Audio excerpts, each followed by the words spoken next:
হযরত আমর ইবনু শুয়াইব রহমাতুল্লাহি আলাইহি তাঁর পিতার মাধ্যমে তাঁর দাদা হতে বর্ণিত। তিনি বলেন, নবী সাল্লাল্লাহু আলাইহি ওয়াসাল্লাম একটি দল সম্পর্কে শুনলেন, তারা পরস্পর কুরআন নিয়ে বিতর্কে লিপ্ত হয়েছে, ঝগড়া করেছে।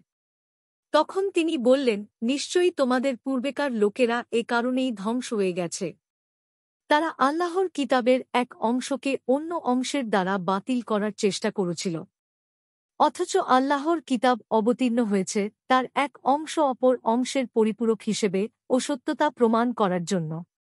তাই তোমরা এর এক অংশকে অপর অংশের দ্বারা মিথ্যা প্রতিপন্ন করার চেষ্টা করো না, বরং তোমরা তার যতটুকু জানো শুধু তাই বলো, আর যা তোমরা জানো না তা কুরআনের আলিমের নিকট সোপর্দ করো।